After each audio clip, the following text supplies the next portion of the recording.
जय श्री कृष्णा। स्वागत है आपके अपने यूट्यूब चैनल एनसीईआरटी इंग्लिश में। जैसे कि आप जानते हैं कि लुसेंट का होमवर्क सीरीज स्टार्ट हुआ है। उसमें डेली 5 पेज पढ़ना है और 5 पेज पढ़ने के बाद यही लुसेंट से 100 एमसीक्यू बनता है और इस एमसीक्यू के माध्यम से करीब 100 एमसीक्यू है तो 400 या 500 क्वेश्चन बनते हैं। उसका हम डिस्कस करते हैं और ये पहला है वीडियो। ऐसे वीडियो ये दूसरा है लुसेंट का, लेकिन ये शुरू से स्टार्ट से पहला है। और एक से जो 5 पेज के अंतर्गत जो बनने वाले जो क्वेश्चन है महत्वपूर्ण किसी भी एग्ज़ाम के लिए, जैसे कि वीडियो हो गया, बीपीएससी हो गया, आपका बिहार दरोगा हो गया, तो उसके मुताबिक देख लीजिए क्वेश्चन। ये सारा एकदम वेरी वेरी इम्पोर्टेंट है, लुसेंट का निचोड़ है। इसका सलूशन हम बहुत ही अच्छे तरीके से करेंगे, डिस्कस करेंगे। जो लुसेंट में नहीं दिया हुआ है, लुसेंट से बाहर भी है, तो आप देख सकते हैं कि क्वेश्चन किस तरह के हैं।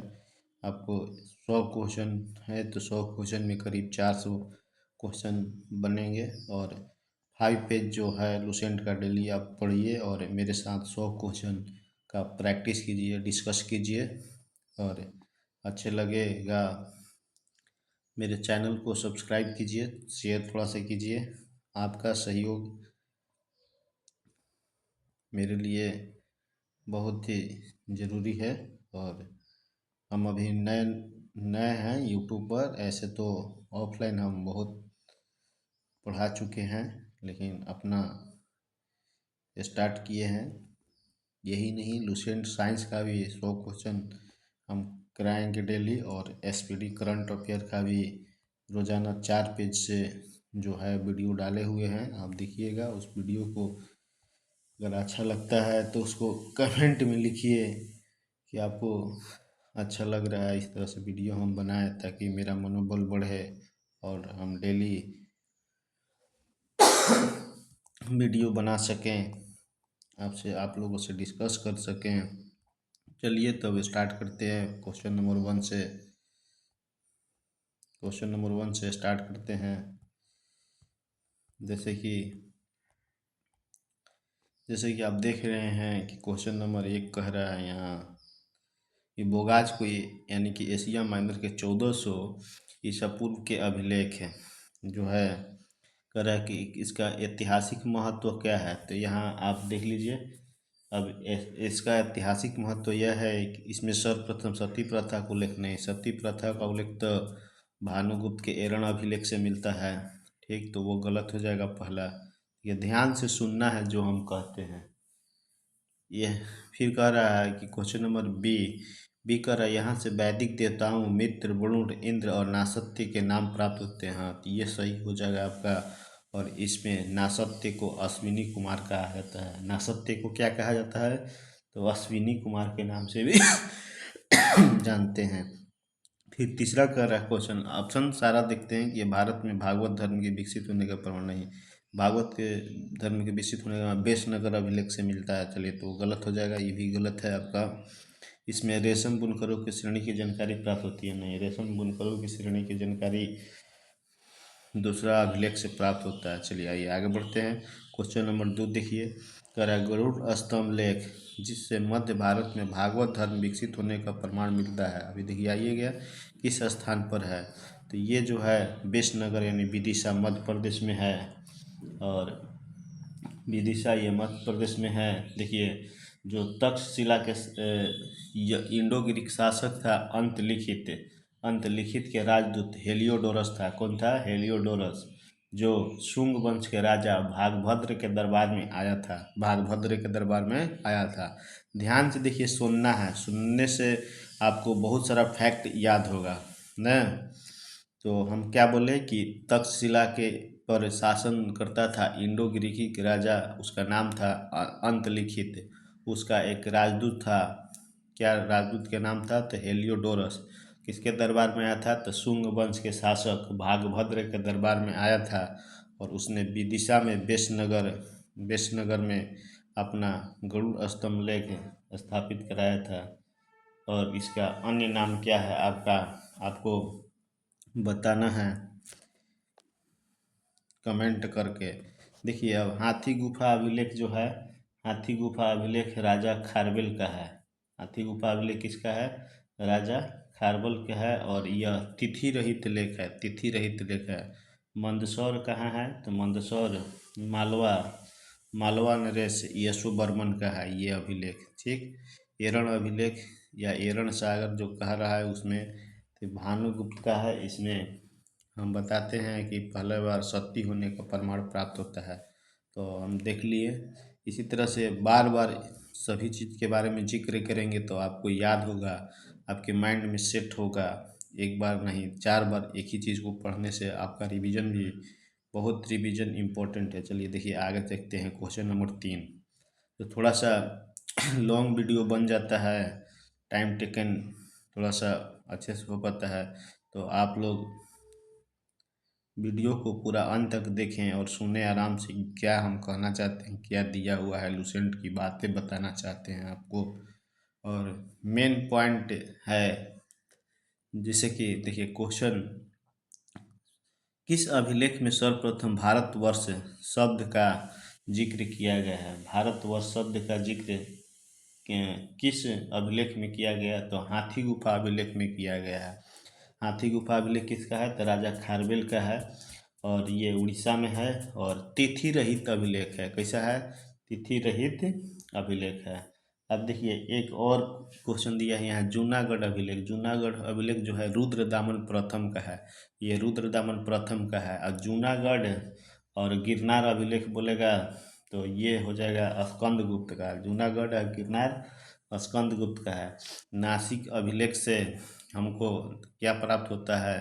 तो गौतमीपुत्र सातकर्णी के बारे में प्राप्त होता है। और ये गौतमी बलश्री द्वारा लिखा गया है। किसके द्वारा? गौतमी बलश्री द्वारा। प्रयाग स्तंभ लेख जो इलाहाबाद से प्राप्त होता है, ये किसके द्वारा लिखा गया है? तो हरिसेन के द्वारा लिखा गया है। चलिए आइए आगे बढ़ते हैं। क्वेश्चन नंबर 4 देखिए, भारतीय पुरातत्व शास्त्र का पितामह, फादर ऑफ इंडिया आर्कोलॉजी किसे कहा जाता है? तो ये कहा जाता है सर एलेक्जेंडर कनिंघम को कहा जाता है। सर एलेक्जेंडर कनिंघम को कहा जाता है। जैसे देखिए अब रॉबर्ट सेवेल है, जेम्स बर्गेस है, जॉन मार्शल है, ये सब किसी किसी खेत खोज से जुड़े हुए हैं, लेकिन पिता इनको नहीं कहा जाता है। आइए क्वेश्चन नंबर 5 देखिए। क्वेश्चन नंबर 5 कहता है कि प्राचीन भारतीय सिक्कों के संदर्भ में आहत सिक्के यानी कि पंच मार्क क्वाइन को साहित्य में किस नाम से जाना जाता है? तो देखिए किस नाम से जाना जाता है? तो कसार्पण कहा जाता है। क्या कहा जाता है? आहत सिक्के यानी पंच मार्क के क्वाइंस को क्या कहा जाता है? कसार्पण। सतनाम जो था उत्तर वैदिक काल में चांदी का सिक्का था, एक जो था चांदी का सिक्का था सतनाम। निष्क जो था ऋग वैदिक काल में सोने के आभूषण था जो सिक्के के समान काम करता था। ठीक, स्वर्ण स्वर्ण नहीं है। चलिए आगे बढ़ते हैं, देखते हैं। देखिए क्वेश्चन को जो कुछ ऑप्शन दिया हुआ है उस ऑप्शन के मुताबिक क्वेश्चन का हम डिस्कशन कर रहे हैं। आप ध्यान से इस चीज़ को सुने और सुनने से आपको बहुत सारा फैक्ट जो है याद होगा। आप जानते हैं कि बीपीएससी दरोगा और अन्य एग्जामों में फैक्ट से ही कॉन्सेप्ट बनते हैं, स्टेटमेंट बनते हैं। जैसे एक ही चीज़ में 4 वो स्टेटमेंट दे देगा तो स्टेटमेंट तो वही है, फैक्ट है। केवल फैक्ट ही स्टेटमेंट के रूप में कार्य कर रहा है। तो आप ध्यान से फैक्ट को याद करें, सारा चीज़ को देखें सिस्टमेटिक तरीके से, ताकि आपका एक भी क्वेश्चन छूटे ना हिस्ट्री का। देखिए निम्नलिखित में से किस अभिलेख को अकाल दुर्भिक्ष के समय उपयोग हेतु खदान सुरक्षित रखने का प्राचीनतम प्रमाण माना जाता है? तो ये जो माना जाता है शाहगौरा अभिलेख से मिलता है। किससे मिलता है? शाहगौरा अभिलेख। अब शाहगौरा अभिलेख के बारे में थोड़ा सा जानिए। ये यूपी के गोरखपुर जिले से और राप्ती नदी से प्राप्त होता है। नदी पूछेगा तो राप्ती नदी याद रखिएगा, राप्ती नदी, राप्ती नदी से प्राप्त होता है। यूपी के गोरखपुर जिले के राप्ती नदी के पास से प्राप्त हुआ है शाहगौरा अभिलेख, और मौर्य काल के है। किस काल के है? तो मौर्य काल के है, याद रखिएगा। किस काल के है ये शाहगौरा अभिलेख? मौर्य काल के है। और इससे खदान सुरक्षित रखने हेतु प्राचीनतम प्रमाण मिला है कि कोई मान लीजिए अकाल पड़ गया, कोई ऐसा आफत आ गया तो उस टाइम खाने पीने की जो सामग्री है, खदान, उसको वहाँ सुरक्षित रखना है। अब देखिए भीतरी स्तंभ लेख है। भीतरी स्तंभ लेख बताते कि ये जो हूणों को आक्रमण है, हूणों के आक्रमण इसी से प्राप्त होता है कि हूणों ने आक्रमण किया था स्कंदगुप्त के समय। ठीक, आइए देखिए एरण अभिलेख बता दिए थे कि भानुगुप्त का है। एरण अभिलेख किसका है? तो भानुगुप्त का है। देवपाड़ा अभिलेख किसका है? देवपाड़ा अभिलेख है बताएंगे कि विजय सेन का है, बंगाल शासक विजय सेन का है। आगे ये सारा आने वाला है, अभी आप थोड़ा सा धैर्य बनाए रखें और इससे जुड़े रहें हमसे। इसी तरह से हम 100 क्वेश्चन आपको अच्छा से एकदम करवाएंगे, एक एक पॉइंट को डिस्कस करेंगे। क्वेश्चन सारा बहुत सारा मिलेगा आपको, बहुत सारा फैक्ट देखने को मिलेगा। देखते हैं, चलिए आगे देखिए क्वेश्चन नंबर 7 पर आइए। कह रहा है कि कश्मीरी नौपसाड़ी पुरास्थल बुर्ज होम की मुख्य विशेषता क्या थी, इसे अन्य स्थलों से अलग जो करती है। यहाँ केवल तांबे के औजार मिले हैं? नहीं, ये तो गलत चीज़ है, केवल तांबे के नहीं मिला है, इससे कुछ नहीं। यहाँ गर्तवास यानी गड्ढा घर और मनुष्य के साथ कुत्ते को दफनाए जाने के साक्ष्य मिले हैं। तो आंसर आपका बी हो जाएगा। आंसर क्या हो जाएगा? बी सही है। बी सही है ना। एकमात्र स्थल जहाँ चावल के साथ तो कोल्डिहवा से प्राप्त हुआ, मेहरगढ़ से, बहुत सारा जगह से प्राप्त हुआ, यहाँ से रोमन के सिक्के प्राप्त हुए। नहीं, ऐसा कुछ बात नहीं है। ये हम क्वेश्चन का आंसर हो जाएगा बी, जो गर्तवास और मनुष्य के साथ कुत्ते को दफनाने। आपको कमेंट में बताना है कि मनुष्य के साथ बकरी को दफनाने का साक्ष्य कहाँ से प्राप्त हुआ है। चलिए आगे देखते हैं क्वेश्चन। 13वीं शताब्दी के अंत में पांड्य देश की यात्रा पर आने वाले विदेशी यात्री का नाम क्या था, जिसका विवरण पांड्य इतिहास में मिलता है। देखिए आपको बहुत सारा यहाँ लेखक इतिहासकार का नाम दिया है, जैसे कि ह्वेन हो गया, मेगास्थनीज हो गया, तारानाथ हो गया, मार्को पोलो हो गए। तो आपका आंसर बताना है कि आंसर कौन सा होगा। तो मार्को पोलो हो जाएंगे। क्या हो जाएगा? Marco Polo. याद रखिएगा 13वीं शताब्दी में किस देश की यात्रा किए थे? तो पांड्य देश की यात्रा किए थे। हम लोग जानते हैं ह्वेन सांग के बारे में कि 629 में चले थे चीन से और 630 में पहुँचे थे, जिस टाइम में हर्षवर्धन का कुछ ही था तो राज्य था। तारानाथ एक तिब्बती तिब्बती लेखक हैं। तारानाथ कुछ ही हैं, तिब्बती लेखक हैं। इनका दो गो बुक का नाम है, जैसे कि कंगयूर और तंगयूर। कंगयूर और तंगयूर। कंगयूर और तंगयूर। कंगयूर और तंगयूर याद रखिएगा। तारानाथ कैसा कहाँ के लेखक हैं? तिब्बती लेखक हैं। मेगास्थनीज के बारे में हम लोग जानते हैं कि ये सेल्यूकस निकोटर का राजदूत था और चंद्रगुप्त मौर्य के दरबार में आए थे 1515 में, 1515 बीसी में आया था। और इसने अपनी पुस्तक इंडिका लिखा है और इंडिका में मौर्य काल की जानकारी प्राप्त होता है, वहाँ के समाज के बारे में। ठीक, तो हाँ, इसी तरह से आगे बढ़ते हैं। चलिए देखेंगे अभी आने वाला सारा बुक है। क्वेश्चन नंबर 9 देखिए, इंडो ग्रीक राजा अंतलिखित। देखिए आइएगा यहाँ पर, जो हम पहले बताए थे कि इंडो ग्रीक राजा अंतलिखित जो था उसका कहाँ राज्य चलता था, तो तक्षशिला में का राजदूत होलियोडोरस किस शुंग वंश के राजा के दरबार में आया था, तो बता दीजिए ये जल्दी से। तो आपका हो जाएगा भागभद्र। का हो जाएगा? भागभद्र। क्वेश्चन नंबर देखिए, सती प्रथा का पहला लिखित साक्ष्य 510 ईस्वी में किस अभिलेख से प्राप्त होता है। तो ये भी अभी हम जस्ट ही पहले बताए थे। तो एरण अभिलेख के भानुगुप्त। भानुगुप्त वाला कौन से हो जाएगा? एरण अभिलेख से प्राप्त होता है। और ये बताए थे कि मंदसौर अभिलेख यशोवर्मन मालवा नरेश हैं। ये मालवा नरेश यशोवर्मन का मंदसौर अभिलेख है। ऐहोल अभिलेख पुलकेशिन द्वितीय का है। चलिए इसमें कहा तो हर्षवर्धन और पुलकेशिन द्वितीय के बीच जो लड़ाई होता है उसके बारे में जानकारी प्राप्त होती है ऐहोल अभिलेख से। आइए, प्रयाग प्रशस्ति अभिलेख किसका है? समुद्रगुप्त का है। इनके दरबारी कवि जो थे हरिसेन द्वारा लिखा गया है। देखिए अब समुद्रगुप्त के संगीत प्रेमी होने का प्रमाण किस पुरातात्विक स्रोत से मिलता है?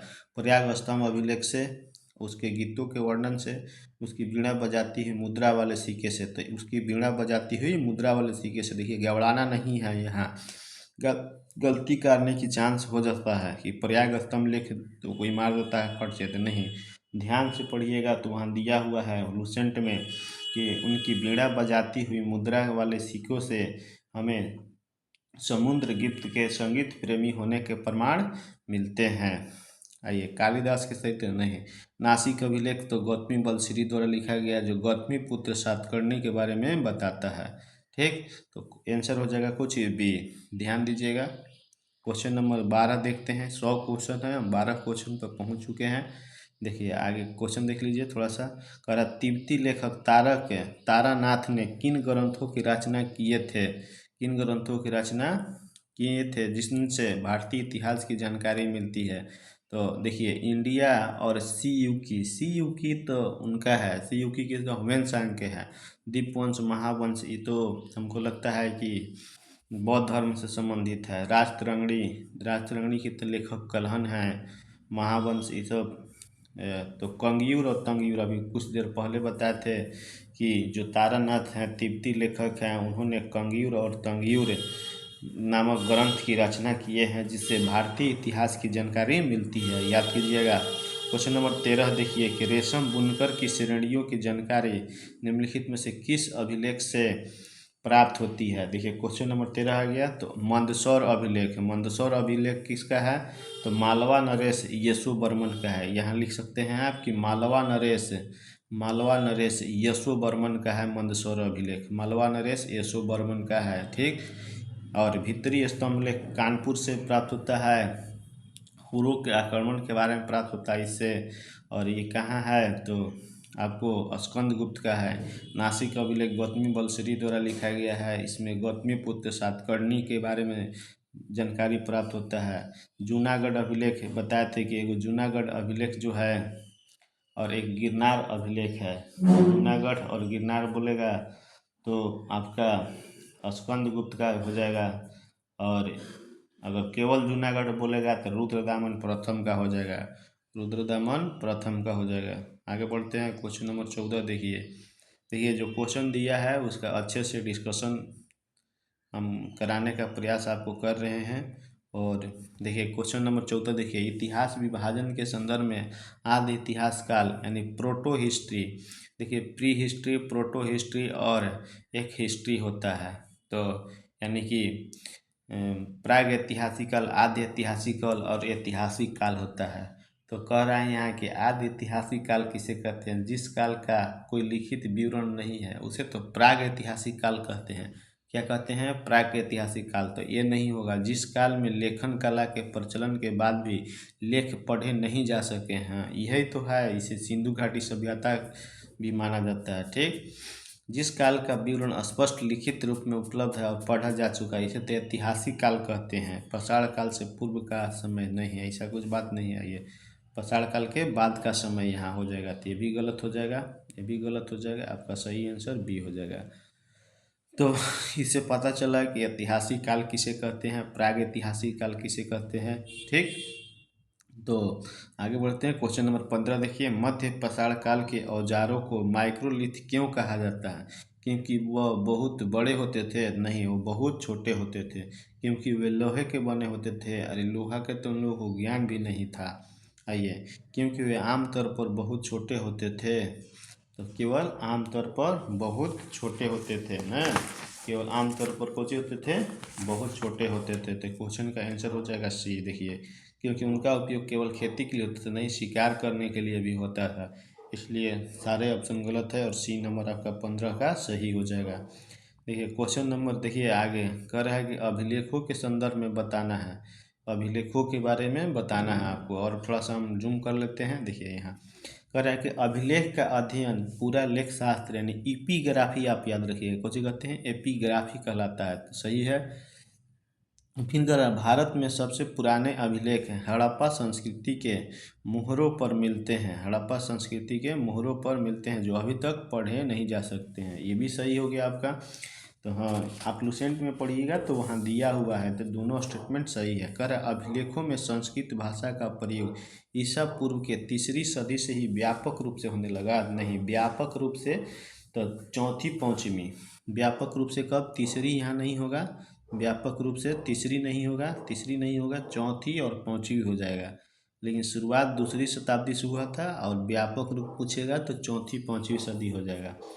अब आरंभ बोलेगा तो आपको आरंभ बोलेगा तो 2री शताब्दी से ही होने लगा है संस्कृत भाषा का, लेकिन व्यापक रूप से प्रयोग जो हुआ है 4वीं 5वीं सदी से हुआ है।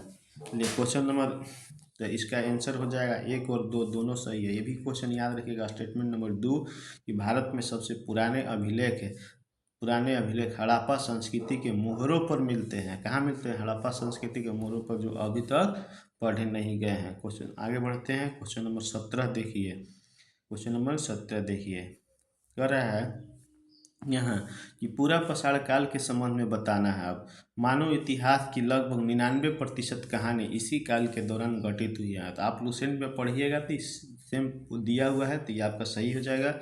इस काल को 4 भागों में नहीं, 4 भागों में नहीं, 3 भागों में बांटा गया है। कितना भागों में बांटा गया है? 3 भागों में विभाजित किया गया है। आरंभिक पाषाण काल, मध्य पाषाण काल और उत्तर पाषाण काल। चलिए, तो ये हो गया आपका आरंभिक, मध्य और उत्तर। याद रखिएगा 3 भागों में। पूरा पाषाण काल में के मानव की जीविका का मुख्य आधार शिकार था। हाँ, शिकार था। इन्हें खाना बदोश कहा जाता था, इन्हें आदि मानव कहा जाता था। याद रखिएगा। तो 1 और 3 आपका सही हो जाएगा। ठीक, आगे बढ़ते हैं। आपको कमेंट में ज़रूर बताना है कि वीडियो आपको कैसा लगता है, पढ़ाने की मेरी शैली क्या है, हमें क्या और सुधार करना चाहिए आपको। थोड़ा सा यही हम आपसे उम्मीद करते हैं कि आप ज़रूर अपने कमेंट में लिखिएगा कि हम क्या सुधार करें। देखिए, जूनागढ़ अभिलेख, अब अभिलेख है, इधर शासक का नाम है, आपको मिलान करना है। तो हम सारे ये अभिलेख है जो बता चुके हैं। जैसे जूनागढ़ अभिलेख देखिए, रुद्रदामन प्रथम हो जाएगा। बताए थे कि जूनागढ़ अभिलेख रुद्रदामन, यही जूनागढ़ गिरनार और भित्री हो जाएगा तो स्कंदगुप्त हो जाएगा। ऐहोल अभिलेख किसका है? तो पुलकेशिन द्वितीय का है। याद रखिएगा, किसका है? पुलकेशिन द्वितीय का है। नासिक अभिलेख बताए थे गौतमी बलश्री का है, जिससे गौतमी पुत्र सातकर्णी के बारे में जानकारी प्राप्त होता है। देवपाड़ा अभिलेख बंगाल नरेश विजय सेन का है। किसका है? देवपाड़ा अभिलेख तो बंगाल नरेश विजय सेन का है। आपको बताना है कमेंट में कि इससे क्या प्राप्त होता है, देवपाड़ा अभिलेख से क्या प्राप्त होता है, आपको बताना है। चलिए आगे बढ़ते हैं। आप आंसर देख लीजिएगा कि कौन सा हो जाएगा। हम मिलान कर दिए हैं। अब देखिए, प्राचीन नाम और वर्तमान नाम दिया हुआ है ना, प्राचीन नाम आपको मिलान करना है। मिलान करना है। विदेशी संपर्कों के संदर्भ में प्राचीन भारत के विदेशी संपर्क कहाँ कहाँ था, तो देखिए मिलान आपको करना है। चलिए बताइए, स्वर्ण भूमि किसको कहते थे? स्वर्ण भूमि किसे कहते थे? आपको बताना है कि स्वर्ण भूमि बर्मा या म्यांमार का नाम है, तो सही हो जाएगा। यहाँ एक चीज़ और लिख लीजिएगा, बर्मा या म्यांमार, तो ये सही हो जाएगा आपका। ये स्वर्ण द्वीप मलाया को कहा जाता है। स्वर्ण द्वीप किसको कहा जाता है? मलाया का। यव द्वीप जावा को कहा जाता है। लुसेंट में पढ़िएगा 1 से 5 पेज, तो उसी के अंतर्गत देखिएगा 4 या तीसरा पेज में दिया हुआ है ये वाला। तो उपरोक्त में से तो 1 2 3 सभी सही है। तो देखिए आगे बढ़ते हैं। क्वेश्चन नंबर 20 पर आ गए हैं। सर्वप्रथम भारत पर होने वाले हुण आक्रमण की जानकारी भित्री स्तंभलेख से प्राप्त होती है। हाँ, एकदम प्राप्त होती है, जो कानपुर से प्राप्त हुआ। सही है। भित्री स्तंभलेख कहाँ से? कानपुर से। सर्वप्रथम सिक्कों पर लेख लिखने का कार्य गुप्त शासकों ने किया था। नहीं, गुप्त शासकों नहीं, यवन शासक हो जाएगा। क्या हो जाएगा यहाँ? तो यवन शासक हो जाएगा। याद रखिएगा, यवन शासक हो जाएगा। तो केवल एक सही है, केवल एक सही है। चलिए देखिए आगे बढ़ते हैं। और स्कंदगुप्त के भीतरी स्तंभलेख के क्या है? स्कंदगुप्त के। आइए देखिए, फिर क्वेश्चन नंबर कह रहा है 21 के पुराणों के संदर्भ में बताना है आपको कि कौन सा कथन सत्य है। पुराणों के संदर्भ में कौन सा कथन सत्य बताना। सभी पुराण प्राकृत भाषा में लिखे गए हैं? नहीं, कुछ कुछ पुराण जो हैं संस्कृत भाषा में, कोई प्राकृत भाषा में लिखे भी गया है। स्त्रियां तथा शूद्र पुराण सुनने के अधिकारी नहीं थे। भैया यही तो सुन सकते थे, इसलिए गलती थे। स्त्रियां और शूद्र पुराण सुन सकते थे लेकिन वेद नहीं पढ़ सकते थे। मत्स्य पुराण सबसे प्राचीन एवं प्रमाणिक पुराण है। हाँ, ये सही है। आपको कमेंट में बताना है कि पुराणों की संख्या कितनी है, पुराणों की संख्या कितनी है। चलिए देखिए, छोटा से छोटा क्वेश्चन एग्जाम में पूछ लेता है और बड़ा से बड़ा भी क्वेश्चन पूछता है आज के डेट में एग्जाम में। ठीक, तो आपको सारा चीज़ को याद करना है। तो पूछेगा कि सबसे प्राचीन एवं प्रमाणिक पुराण कौन सा है? मत्स्य पुराण। अग्नि पुराण में केवल राजतंत्र का विवरण है, कृषि का नहीं। नहीं, तो ये भी गलत है। अग्नि पुराण में देखिए दिया हुआ है लुसेंट में कि राजतंत्र के साथ साथ कृषि का भी विवरण प्राप्त होता है। राजतंत्र के साथ साथ कृषि का भी विवरण प्राप्त होता है अग्नि पुराण में। क्वेश्चन नंबर 22 देखते हैं कि हीनयान संप्रदाय का प्रमुख ग्रंथ कथावथु की रचना किसने की है? तो अष्टावीर मोगलीपुत्र तीस ने किए हैं। मोगलीपुत्र तीस ने किए हैं। इसका संस्कृत में अगर ये देखिए प्राकृत भाषा में है ना, संस्कृत में कथा वस्तु हो जाता है, कथा वस्तु हो जाता है। ठीक, संस्कृत में क्या हो जाएगा? कथा वस्तु हो जाएगा ना। तो चलिए आगे बढ़ते हैं। देखिए आगे क्वेश्चन नंबर देखिए, आगे क्वेश्चन नंबर कह रहा है कि जैन साहित्य आगम के संदर्भ में बताना है। जैन साहित्य आगम के संदर्भ में आपको बताना है कि आगम के संदर्भ में। ठीक, कह रहा है इसमें महावीर के पूर्व जन्म की कहानियाँ नहीं। पूर्व जन्म की कहानियाँ तो जातक कथाओं में मिलती है। कहाँ मिलती है? जातक कथाओं में मिलती है। यह जैन धर्म के प्रारंभिक इतिहास बताता है और इसके रचयिता भद्रबाहु हैं। हाँ, इसके रचयिता भद्रबाहु हो जाएंगे। 23 नंबर का हो जाएगा आपका बॉल हो जाएगा। इसके रचयिता जैन साहित्य आगम के रचयिता कौन है? तो भद्रबाहु। याद रखिएगा, यह जैन धर्म का प्रारंभिक इतिहास बताता है। और आगम जो है जैन ग्रंथों में सबसे पुराना ग्रंथ है, सबसे पुराना ग्रंथ है। यह प्राकृत भाषा का प्रथम व्याकरण ग्रंथ है। नहीं, यह प्राकृत भाषा का प्रथम व्याकरण ग्रंथ नहीं है। चलिए आइए, इसमें केवल पार्श्वनाथ का जीवन का वर्णन है। ये भी गलत है, पार्श्वनाथ के जीवन का नहीं। इसमें तीर्थकर और सभी तीर्थकरों के बारे में जानकारी प्राप्त होती है और खास करके पार्श्वनाथ और महावीर भी हो जाएगा। पार्श्वनाथ और महावीर में हो जाएगा। तो केवल शब्द जहाँ लगता है वहाँ समझिए कि अधिकतर गलत ही होता है। कल्हण द्वारा रचित राजतरंगिणी में कश्मीर के इतिहास को कितने सर्गों में विभाजित किया गया और उन्हें क्या कहा जाता है? देखिए 8 सर्गों में विभाजित किया गया है और उन्हें तरंग कहा जाता है। क्या कहा जाता है? तरंग कहा जाता है ना। 8 सर्गों में विभाजित किया गया है और उन्हें तरंग कहा जाता है। ठीक, इसमें फर्स्ट शताब्दी से लेकर के 12वीं शताब्दी तक के इतिहास की जानकारी मिलता है। और चलिए आगे देखिए, क्वेश्चन देखिए आगे। तो याद रखिएगा, पहला शताब्दी से लेकर के 12वीं शताब्दी तक की जानकारी राजतरंगिणी से प्राप्त होती है। और सर्गों को क्या कहते हैं? 8 सर्गों में विभाजित किया गया है और उन सर्गों को क्या कहते हैं? तो तरंग कहते हैं। ये क्वेश्चन नंबर देखिए 25 नंबर। अरबों की सिंध विजय का वृत्तांत चचनामा से प्राप्त होता है। पहले तो 712 ईस्वी में अरबों ने आक्रमण किया था। ठीक, और ये कहाँ से प्राप्त होता है? चचनामा से। चचनामा का फारसी में अनुवाद किसने और किसके शासनकाल में किया है? तो देखिए अली बिन अबू बकर कुफी ने नसरुद्दीन कुबाचा के काल में किया था। किसके काल में? तो याद रखिएगा, नसरुद्दीन कुबाचा के काल में। कौन किया था? तो अबू बकर कुफी ने। अबू बकर कुफी ने। तो पूरा नाम लेकिन है अली बिन अबू बकर कुफी। ये बीपीएससी में क्वेश्चन पूछ चुका है कि किसने अनुवाद किया था? तो कुफी ने, बकर कुफी ने। 70 जो बीपीएससी हुआ था, 20 मतलब 70 जो बीपीएससी हुआ था उसमें ये क्वेश्चन पूछा था।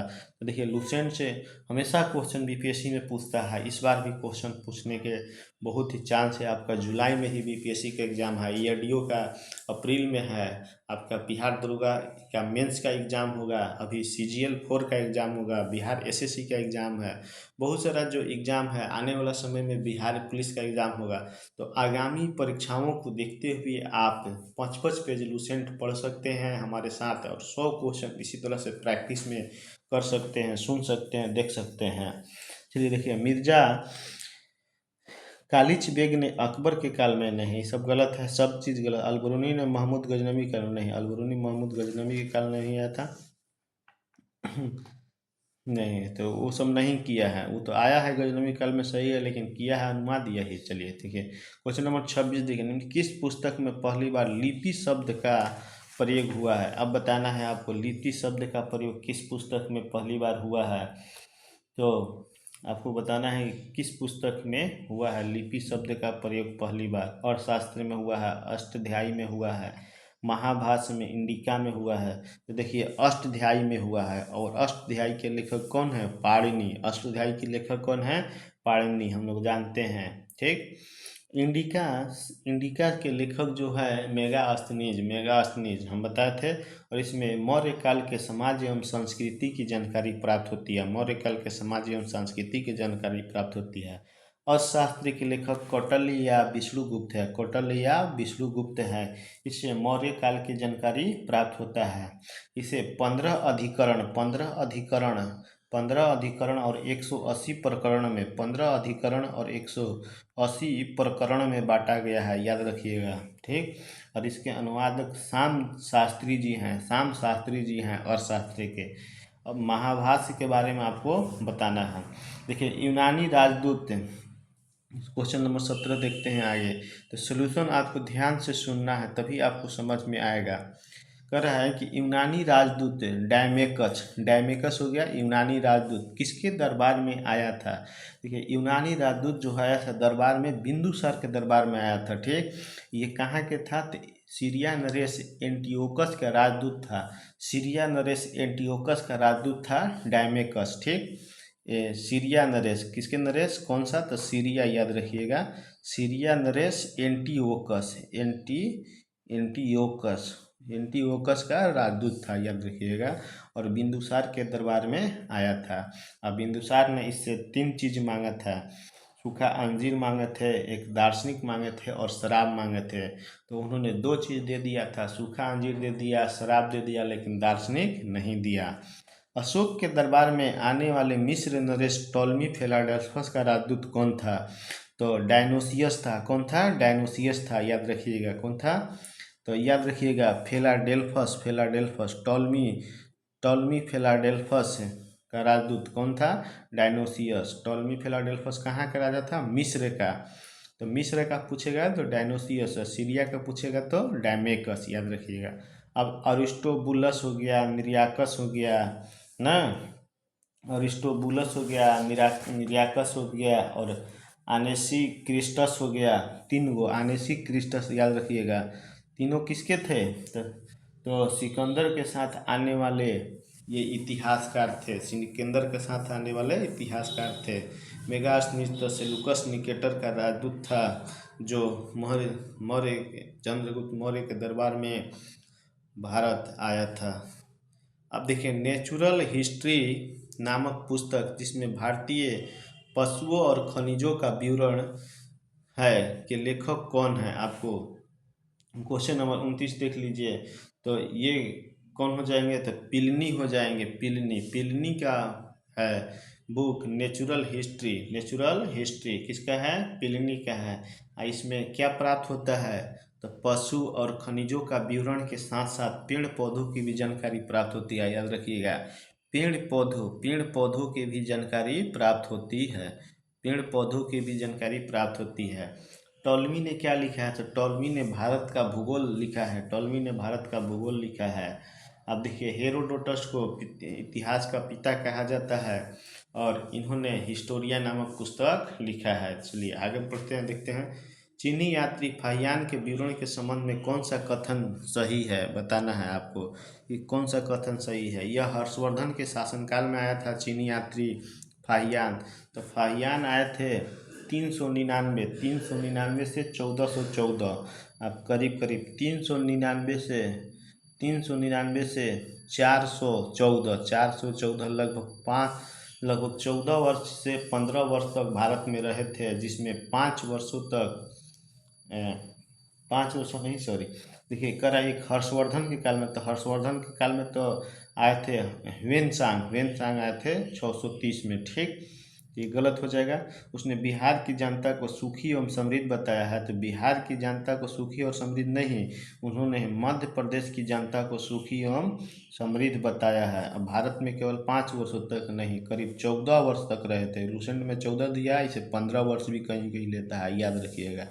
ठीक, तो आगे बढ़ते हैं। इसी तरह से आप देख रहे हैं,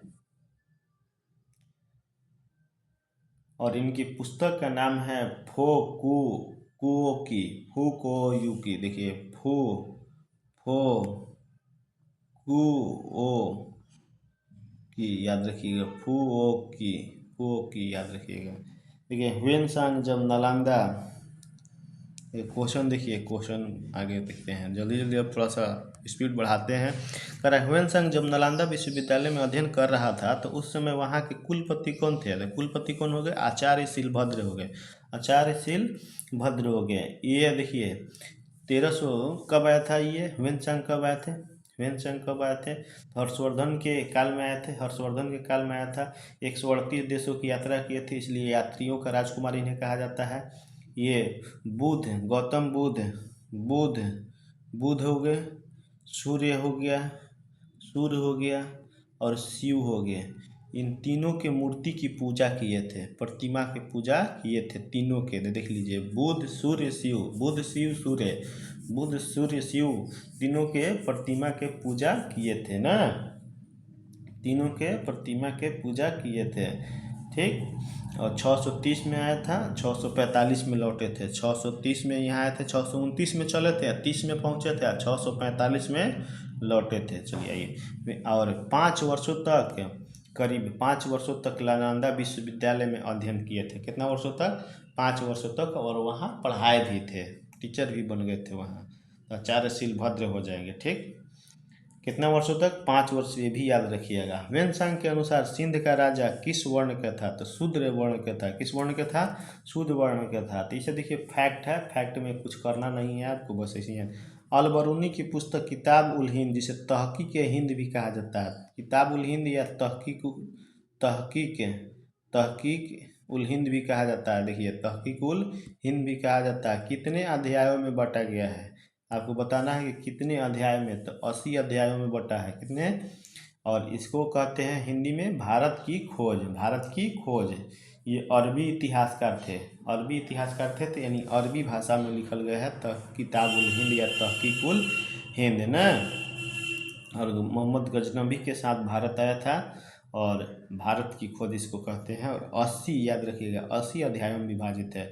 सुल्तान मोहम्मद बिन, क्वेश्चन नंबर 34 देखिए कि सुल्तान मोहम्मद बिन तुगलक ने इब्न बतूता की विद्वता से प्रभावित होकर उसे दिल्ली में किस पद पर नियुक्त किया था? तो काजी नियुक्त किया था। कब आया था? 1333 में, और MBT के काल में आया था, वो तो लिखा हुआ है ना।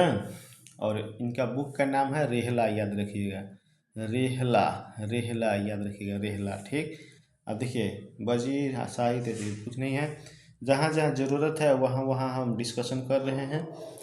कौटिल्य के अर्थशास्त्र के विषय में बताना है, बताए थे। यह 18 अधिकरणों 150 प्रकरणों में विभक्त है। अभी तुरंत कुछ देर बताए थे कि यह 15 अधिकरणों और 180 प्रकरणों में विभाजित है। आंसर ये हो जाएगा। मुख्य रूप से एक धार्मिक ग्रंथ है, तो धार्मिक ग्रंथ नहीं है, विधि ग्रंथ है। कैसा ग्रंथ है? तो विधि ग्रंथ है। देखिए, विधि ग्रंथ है, आपका लुसेंट में दिया हुआ है, पढ़िएगा तो, कि विधि ग्रंथ है। इसका अनुवादक मैक्स मुलर थे, मैक्स मुलर नहीं थे, श्याम शास्त्री थे। कौन से शास्त्री थे? श्याम शास्त्री, श्याम शास्त्री, याद रखिएगा। कौन थे? श्याम शास्त्री, श्याम शास्त्री, श्याम शास्त्री, श्याम शास्त्री थे। कौन थे? श्याम शास्त्री, याद रखिएगा। गार्गी संहिता, अब देखिए, गार्गी संहिता के पहले लेखक कौन है? कात्यायन। गार्गी संहिता कौन लेखन है? कात्यायन, कात्यायन है, कात्यायन। देखिए, कात्यायन है। गार्गी संहिता मूल रूप से एक ज्योति ग्रंथ है, ज्योतिष ग्रंथ है, सही है। लेकिन इसमें किस ऐतिहासिक घटना का उल्लेख मिलता है? हुण आक्रमण, शकों का विजय अभियान, भारत पर होने वाले यवन आक्रमण, अरबों का आक्रमण। तो कौन के? तो भारत पर होने वाले यवन आक्रमण, यवन आक्रमण की प्राप्त था। हुण आक्रमण बताते हैं स्कंदगुप्त के भीतरी स्तंभ लेख से प्राप्त होता है। अरबों का आक्रमण चचनामा से प्राप्त होता है। शकों का विजय जो चंद्रगुप्त द्वितीय के दूसर चीज़ से प्राप्त होता है। चलिए आइए, इतिहास का पिता किसे कहा जाता है, जिसने अपनी पुस्तक हिस्टोरिका में 5वीं शताब्दी ईसा पूर्व के भारत फारस संबंधों का वर्णन था। हेरोडोटस हैं इतिहास के पिता, कौन हो जाएंगे, हेरोडोटस। और 5वीं शताब्दी में लिखा गया बुक है। इसमें इसमें बताया गया है कि फारस, फारस यानी कि ईरान, फारस मतलब ईरान, फारस के शासक दारा दारा प्रथम या डेरियस प्रथम ने भारत पर आक्रमण किया था और भारत के उत्तर पश्चिमी प्रांत को जीत करके अपना विश्वा प्रांत घोषित किया था। कौन सा प्रांत घोषित किया था, विश्वा प्रांत घोषित किया था दारा प्रथम, याद रखिएगा, दारा प्रथम यानी डेरियस प्रथम, ये भी याद रखिएगा। चलिए आगे पढ़ते हैं। मेगास्थनीज प्लूटार्क के सब के बारे में बता चुके हैं। देखिए 629 ईस्वी में चीन से भारत के लिए प्रस्थान करने के बाद ह्वेनसांग ने अपनी यात्रा के दौरान सर्वप्रथम किस भारतीय राज्य पहुंचा था, तो कपिसा। कपिसा कहाँ है, वर्तमान में अफगानिस्तान में है, वर्तमान में कहाँ है, अफगानिस्तान में है कपिसा। ठीक, 629 में चले थे, अब 630 में पहुंचे थे, 645 में लौट गए थे। 138 देशों की यात्रा किए थे, इसलिए यात्रियों का राजकुमार कहते हैं। इनकी पुस्तक का नाम है सी यू की, सी यू की, याद रखिएगा, सी यू की। जैन ग्रंथों को अंतिम रूप से किस स्थान पर और कब संकलित किया गया था, अंतिम रूप से वल्लभी गुजरात के 6ठी शताब्दी में जो दूसरा जैन जैन जैन जैन सभा दूसरा जो होता है उसमें किया गया था, याद रखिएगा ना। क्वेश्चन नंबर 39, क्वेश्चन नंबर 39 का आंसर कुछ हो जाएगा, वल्लभी गुजरात 6ठी शताब्दी में। पूछता है कि जैन जैन का जो विभाजन हुआ था, कौन सा जो बैठक में हुआ था, तो पहली जो हुआ था, पहली जो चंद्रगुप्त मौर्य के काल में पाटलिपुत्र में जो हुआ था जैन सभा प्रथम, तो उसी में विभाजन हो गया था ना, श्वेतांबर और दिगंबर में, याद रखिएगा। चलिए देखिए आगे बढ़ते हैं। और ये बोलेगा कि जैन ग्रंथों को अंतिम रूप से, तो वल्लभी गुजरात 6ठी शताब्दी में हो जाएगा दूसरा वाला में। ठीक, उस अज्ञात लेखक पुस्तक का नाम बताइए, नाम बताना है, जिसने 80 ईस्वी के लगभग भारतीय बंदरगाहों और व्यापारिक वस्तुओं का विवरण दिया है। तो सी यू की तो बताते हैं, ह्वेनसांग के हो गया, इंडिका मेगास्थनीज के हो गया, जियोग्राफी, जियोग्राफी यानी भूगोल टॉलमी के हो जाएगा। लेकिन ये देखिए पेरी प्लस ऑफ द इरिश्रियन सी को हो जाएगा ना, ये हिंद महासागर की यात्रा पर आया था। कहाँ आया था, तो हिंद महासागर की यात्रा पर आया था। ये लेखक का नाम है, अज्ञात लेखक है। हाँ, ये बुकवा का नाम है पेरी प्लस ऑफ द एरिथ्रियस सी ना। इससे क्या प्राप्त होता है, भारतीय बंदरगाहों और व्यापारिक वस्तुओं का विवरण दिया गया है। ऋग्वेद के संबंध में निम्नलिखित कथनों पर विचार करें। ऋग्वेद के बारे में बताना है। देखिए ऋग्वेद आ गया आपका, देखिए ऋग्वेद, इसमें इंद्र के लिए 250 शब्द एवं अग्नि के लिए 200 ऋचाओं का, ऋचा मतलब मंत्र होता है ना, की रचना की गई है। दोनों सही याद रखिएगा, अग्नि के लिए कितना 200 और इंद्र के लिए 250। इंद्र को किला को तोड़ने वाला के रूप में भी कहा जाता है, याद रखिएगा। यूनेस्को ने ऋग्वेद की 30 पांडुलिपियों को memory of the world register में शामिल किया गया है। हाँ शामिल किया है, कब शामिल किया था, तो 2007 में शामिल किया गया था। ये कहाँ है, तो पुणे में ये सुरक्षित है, याद रखिएगा, महाराष्ट्र पुणे में रखा गया है, वहाँ के जो म्यूजियम है वहाँ। ऋग्वेद की कौथुम शाखा एकमात्र जीवित शाखा है, तो ऋग्वेद की कौथुम नहीं, कौथुम तो सामवेद से संबंधित है, तो साकल शाखा याद रखिएगा। कौन सा शाखा हो जाएगा यहाँ, तो साकल शाखा हो जाएगा। कौन सा साकल, साकल हो जाएगा। कौथुम किसका है, सामवेद के है, इस साकल हो जाएगा, याद रखिएगा। साकल शाखा एकमात्र जीवित शाखा है ऋग्वेद का। तो कितने सही है, तो क्वेश्चन 1 2 सही है। और तीसरा का है गलती है कि ऋग्वेद की कौथुम नहीं, साकल शाखा एकमात्र जीवित शाखा है। कौथुम शाखा किससे संबंधित है, तो कौथुम शाखा जो है सामवेद से संबंधित है। आगे बढ़ते हैं। क्वेश्चन नंबर 42 देखिए, बलिदान विधि और गद एवं पद दोनों का समावेश है, तो कौन सा हो जाएगा, अथर्ववेद लिखा गया है गद एवं पद में। गद एवं पद में कौन सा लिखा गया है, अथर्ववेद लिखा गया है। अथर्ववेद नहीं होगा यहाँ, सॉरी अथर्ववेद नहीं होगा, और यजुर्वेद हो जाएगा, सॉरी यजुर्वेद हो जाएगा। गद एवं पद बोला है ना, तो देखिए गद्य एवं पद में यजुर्वेद हो जाएगा। अथर्ववेद में तो ये सारा चीज़ है जो कर्मकांड है, नीचे जादू टोना ये सब में दिया है, यजुर्वेद में हो जाएगा। बलिदान विधि और गद्य एवं पद में किसको लिखा गया है? यजुर्वेद में। यजुर्वेद को गाने वाले को क्या कहा जाता है? तो अध्वर्यु कहा जाता है। क्या कहा जाता है? अध्वर्यु कहा जाता है, याद रखिएगा। अब फिर देखिए क्वेश्चन नंबर 43, विष्णु पुराण। देखिए पुराणों के बारे में बताना। विष्णु पुराण, तो विष्णु तो देखिए याद करने को बताते हैं। विष्णुगुप्त किसको कहते हैं? मौर्य वंश में से संबंधित चंद्रगुप्त मौर्य के गुरु जो थे कौटल्य को कहा जाता है ना, तो मौर्य हो गया। विष्णु पुराण किसे हो गया? मौर्य वंश से। अब देखिए वायु में उड़ जाओ गुप्त वंश, वायु में उड़ जाओ गुप्त वंश। आंध्र सतवाहन, मछली जो होता है आंधा होता है। मछली कैसा होता है? आंधा होता है। देखिएगा उसको दिखाई उखाई नहीं देता, ऐसे ही चलते रहता है। कुछ दिखाई नहीं देता है, ऐसे ही चलते रहता है। तो मत्स्य पुराण आंध्र सतवाहन से है। सबसे प्राचीन एवं प्रमाणिक पुराण जो है मत्स्य पुराण है ना। तो मिलान देख लीजिएगा कैसे किए हैं, याद भी करने का तरीका बता दिए कि कैसे सोच कर याद रख सकते हैं उसको। साभा एवं समिति को प्रजापति के दो पुत्रियां किस वेद में कहा गया? ये देखिए इसको कहते हैं अथर्ववेद। इसको कहते हैं अथर्ववेद। अथर्ववेद को ब्रह्मा वेद भी कहा जाता है ना। इनके गायनकर्ता को ब्रह्मा कहा जाता है। ठीक, ये हो जाएगा कुछ ही, तो अथर्ववेद हो जाएगा। देखिए क्वेश्चन आगे चलिए 45 नंबर, शतपथ ब्राह्मण के संबंध में कौन सा कथन सही नहीं है?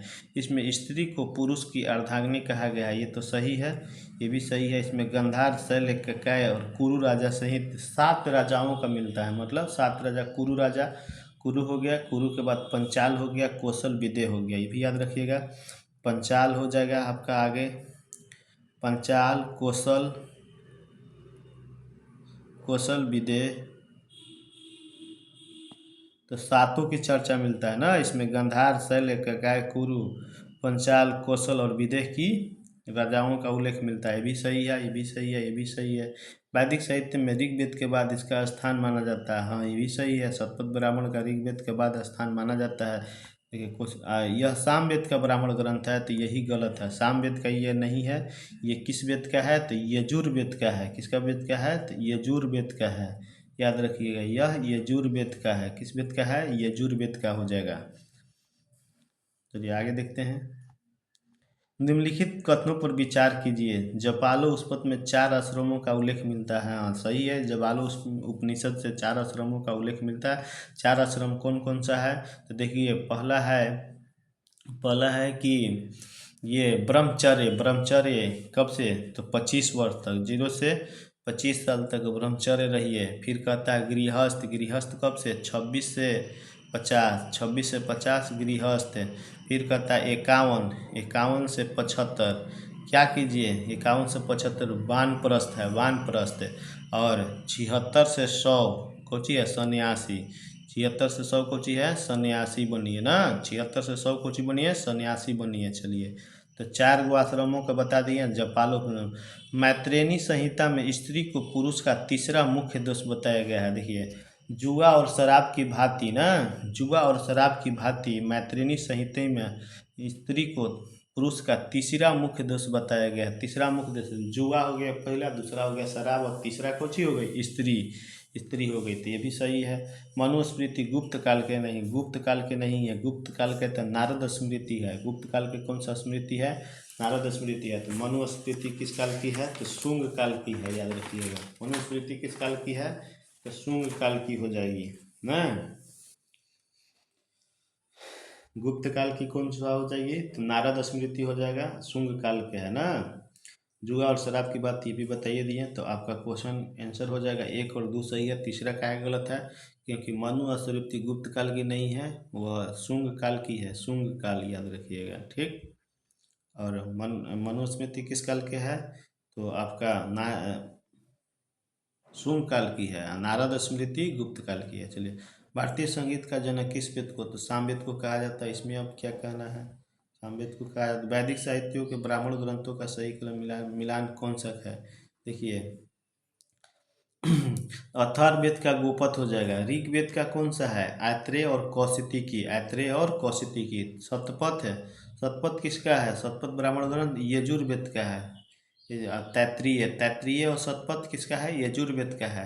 पंचविश किसका है? पंचविश किसका है? तो सामवेद का है। पंचविश किसका है? सामवेद का हो जाएगा ना। पृथ्वी सूक्त किस वेद का प्रतिनिधि सूक्त माना जाता है? पृथ्वी सूक्त।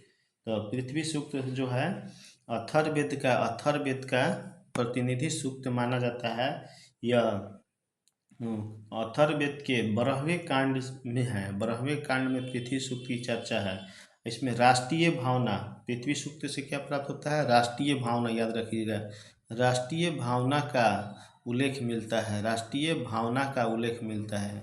राष्ट्रीय भावना का उल्लेख मिलता है किससे? पृथ्वी सूक्त से, याद रखिएगा। ये इनमें से कौन सा वेदांग शब्दों की व्युत्पत्ति के शास्त्र से? तो निरुक्त जो है शब्दों के व्युत्पत्ति शास्त्र से संबंधित है। निरुक्त ना। देखिए वेदांग 6 गो होते हैं: शिक्षा, निरुक्त, कल्प, छंद, ज्योतिष और व्याकरण। ज्योतिष और व्याकरण ना,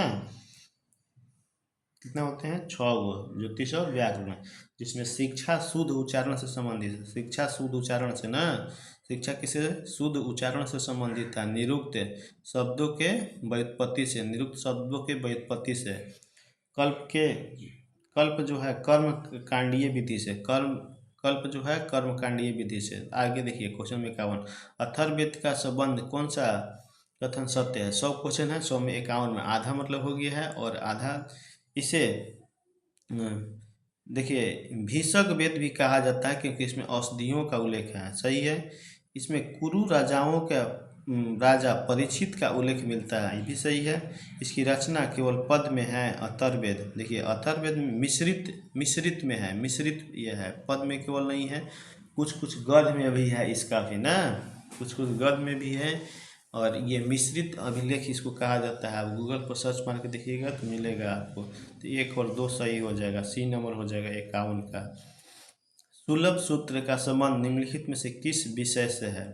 अब देखिए सूत्र जो होता है 4 गो होता है ना, 4 गो सूत्र कितने होते हैं? 4 गो। चारों कौन कौन सा है? श्रौत सूत्र है, धर्म सूत्र है, गृह सूत्र है, और गृह सूत्र है, एक सुलभ सूत्र है।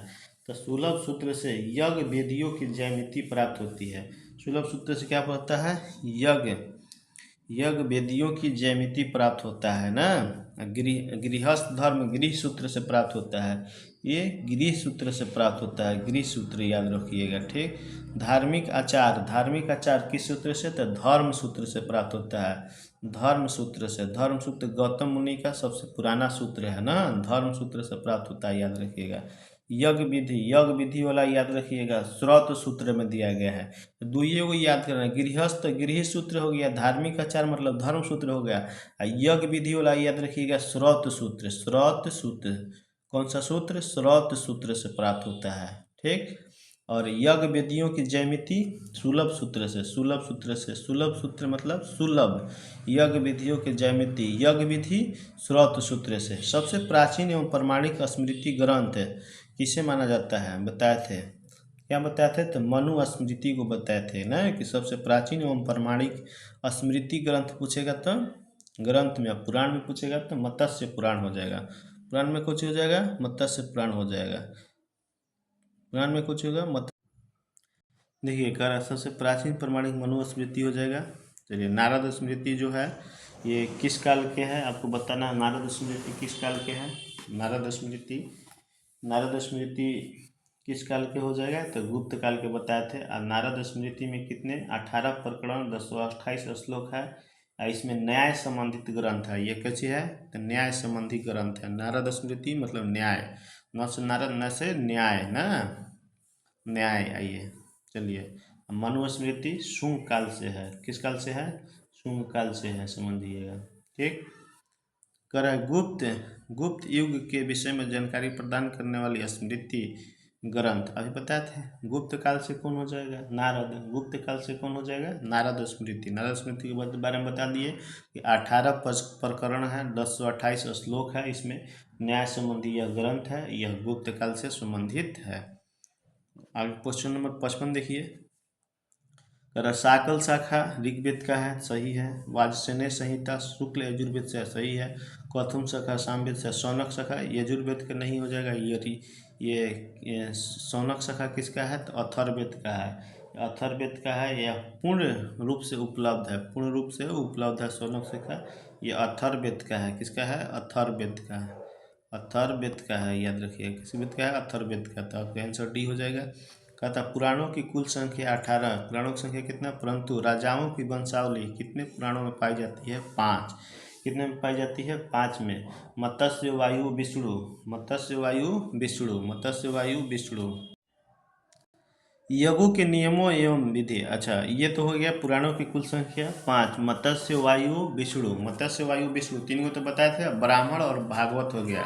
देखिए मत्स्य वायु विष्णु, मत्स्य, मत्स्य वायु न, वायु विष्णु, वायु विष्णु न, और ब्राह्मण, ब्राह्मण और भागवत, भागवत याद रखिएगा। 5 हो गया। मत्स्य वायु विष्णु ब्राह्मण और भागवत 5 हो गया। 5 ना वंशावली 5 में मिलता है।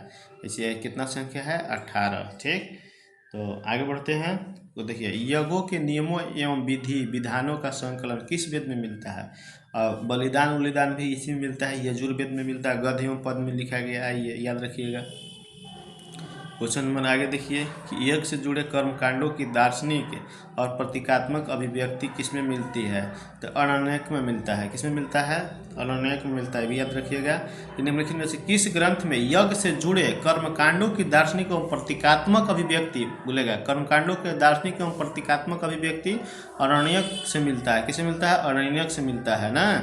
सबसे प्राचीन धर्म सूत्र कौन सा है? बताए थे गौतम धर्म सूत्र है। कौन सा है? गौतम धर्म सूत्र सबसे प्राचीन है। ब्रह्म वेद और श्रेष्ठ वेद, यानी जिसे क्षेत्र वेद भी कहा जाता है, किस वेद का अन्य नाम है? तो ये अथर्ववेद का अन्य नाम है। किस वेद का नाम है? अथर्ववेद का अन्य नाम है। तो आंसर इसका कुछ हो जाएगा, डी हो जाएगा ना। इसे विशक वेद, देखिए अन्य इसको नाम और क्या है? इसे विशक वेद भी कहता है। देखिए ब्रह्म वेद भी कहते हैं, श्रेष्ठ वेद यानी क्षेत्र वेद भी कहते हैं इसको, इसके विशक वेद भी कहते हैं, अथर्वणा गिरस वेद भी कहते हैं ना। तो ये सब वेद के नाम से किस जानते हैं? अथर्ववेद के नाम से। प्राचीन भारतीय द्वारा भारत को जम्बू द्वीप कहा गया था, इसका शाब्दिक अर्थ क्या है? बरगद के वृक्ष, आम के वृक्ष, नारियल के वृक्ष नहीं, जामुन के वृक्षों का द्वीप कहा गया है। क्वेश्चन नंबर 62 देखिए। क्वेश्चन नंबर 62 कह रहा है इतिहास का अध्ययन की सुविधा के लिए 3 भागों यानी प्राचीन, मध्यकाल, आधुनिक में बांटने का श्रेय किसे दिया जाता है? तो देखिए बांटने का इसमें किसको दिया जाता है? क्रिस्टोफर सेलारियस को दिया जाता है। क्रिस्टोफर सेलारियस को दिया जाता है। क्रिस्टोफर सेलारियस, सेलारियस यहाँ हो जाएगा ना, थोड़ा सा गलती दिया, ये सुधार लीजिएगा। ये जर्मन इतिहासकार था। कौन सी इतिहासकार था? जर्मन इतिहासकार था, क्रिस्टोफर सेलारियस था। और 1638 से लेकर के 1707 तक रहता है, 1707 तक रहता है, याद रखिएगा। यह भी ऋग्वेद के कौन सा असत्य बताना है? इसमें 10 मंडल 228 सूक्त है, सही है। 9वें मंडल में सोम देवता का उल्लेख है, भी सही है। ऋग्वेद का सबसे बड़ा मंडल पहला मंडल है, पहला मंडल नहीं 10वां मंडल हो जाएगा। तो ये गलत था आपका, तो ये गलत हो गया। 8वें मंडल के हस्तलिखित ऋचाओं को खिल कहा जाता है, ये भी सही है, डी भी सही है। आइए 64 नंबर देखिए। चतुष्वर्ण समाज यानी 4 वर्ण, जैसे कि ब्राह्मण क्षत्रिय शूद्र वैश्य और शूद्र ना। चतुष्वर्ण कौन है? ब्राह्मण क्षत्रिय वैश्य और शूद्र की कल्पना आदि स्रोत ऋग्वेद में कौन सा मंडल से है? तो 10वां मंडल के पुरुष सूक्त से, 10वां मंडल के पुरुष सूक्त। 9वां मंडल में सोमरस, 7वां मंडल में बताए थे। तीसरा मंडल में कौन है? तीसरा मंडल जो विश्वामित्र द्वारा लिखा गया है और गायत्री मंत्र है। आपको बताना है कि 7वां मंडल में क्या है, कमेंट में। चलिए देखिए विंसेंट आर्थर स्मिथ ने अपनी पुस्तक अर्ली हिस्ट्री ऑफ इंडिया 1904 में भारत के शासन में क्या मत व्यक्त किया है? बताना है। भारत में हमेशा लोकतांत्रिक व्यवस्था रही है? नहीं, ऐसा तो कुछ कभी नहीं। स्वेच्छाचारी कहा था, स्वेच्छाचारी शासन वाला देश कहा था। और राजनीतिक एकता का अनुभव नहीं बताया था, लेकिन हम लोग राजनीतिक एकता का अनुभव भी देखते हैं 2 बार, समुद्रगुप्त के काल में और अशोक के काल में। चलिए आइए देखिए, करा ऋग्वेद के तीसरे मंडल में वर्णित प्रसिद्ध गायत्री मंत्र किस देवता को समर्पित है? बताते हैं सूर्य देवता, सावित्री को। और ऋग्वेद का तीसरा मंडल के लेखक कौन है? तो विश्वामित्र, विश्वामित्र है ना। सोम, सोम किस में है? तो सोम है 9वें मंडल में, 9वें मंडल में सोम हो जाएंगे। प्राचीन ईरानी भारत को किस नदी के नाम से जोड़ते हैं? सिंधु नाम से जोड़ते हैं, सिंधु नाम से जोड़ते हैं। देखिए चलिए आइए आगे बढ़ते हैं। कहता है अघन्य शब्द का प्रयोग ऋग्वेद में किस पशु के संदर्भ में किया गया गया है जिसका वध वर्जित है, तो गाय के संबंध में किया गया है, गाय के। किस जनसंख्या के निर्माण में किन प्रमुख नस्लों का मिश्रण माना जाता है? तो proto Australoid, palaeo Mediterranean, Caucasoid, Negroid और मंगोलाइड। याद कीजिएगा, इसी से बीपीएससी में क्वेश्चन पूछा था 17वीं बीपीएससी में। जो 17 बीपीएससी हुआ था यही में पूछा था। प्रोटो ऑस्ट्रेलाइड हो गया, पैलियो मेडिटेरियन हो गया, काकेसाइड हो गया, निग्रोइड हो गया और मंगोलाइड हो गया। निग्रोइड और मंगोलाइड याद रखिएगा, प्रोटो ऑस्ट्रेलाइड, पैलियो मेडिटेरियन और काकेसाइड ना। तो आंसर हो जाएगा बी, 69 के बी हो जाएगा। वामनावतार, वामनावतार भगवान वामन के बारे में कहा गया, इन्हें उपेंद्र के नाम से जाना जाता है, ठीक। और करा 3 पग और राजा बलि से 3 पग मांगे थे। और किस कहता प्राचीनतम स्रोत क्या है? तो ऋग्वेद है। क्या? वामनावतार में ऋग्वेद से प्राप्त होता है ना। राजा बलि थे, बलि के अंदर थे तो प्रहलाद के पौत्र बलि थे, उसी से 3 पग भूमि मांगे थे, आकाश पाताल और सभी। आकाश पाताल हो गया और पृथ्वी पूरे नाप लिए थे। और ये इंद्र को, जो इंद्र से जीत लिए थे राजा बलि, तो उसको लौटाने के लिए इनका अवतार हुआ था। होत्री, होत्री देखिए, ऋग्वेद के गायन करने वाले को जी कहा जाता है, ऋग्वेद की ऋचाओं को पढ़ने वाले को होत्री कहते हैं। 71 क्या हो गया? सी हो जाएगा ना। 71 क्या हो जाएगा? 71 का आंसर आपका सी हो जाएगा। क्वेश्चन देखिए आगे आगे। भगवान वामन को दक्षिण भारत में किस नाम से जाना जाता है? दक्षिण भारत में उपेंद्र का नाम जानता है। पिता का नाम कश्यप था, ऋषि कश्यप था। पिता का नाम कश्यप ऋषि और माता का नाम अदिति था। याद रखिएगा, इनके माता का नाम अदिति था, पिता का नाम कश्यप था। उत्तर में हिमालय से लेकर दक्षिण में समुद्र तक फैला यह उपमहाद्वीप भारतवर्ष के नाम से ज्ञात है। वर्णन मुख्य रूप से कहाँ मिलता है? तो महाकाव्य तथा पुराणों में मिलता है। कहाँ मिलता है? महाकाव्य तथा पुराणों में मिलता है। देखिए, ग्रेगोरियन कैलेंडर के अनुसार ईसा मसीह के जन्म से पूर्व समय बीसी में वर्षों की गिनती किस दिशा में होती है? तो उल्टी दिशा में होती है। किस दिशा में होती है? उल्टी। सीधी सीधी हम नहीं होगा, उल्टा दिशा में होता है, ठीक। उल्टा दिशा में होता, उल्टी दिशा वाला हो गया। विसेंट ऑर्थर स्मिथ की पुस्तक अर्ली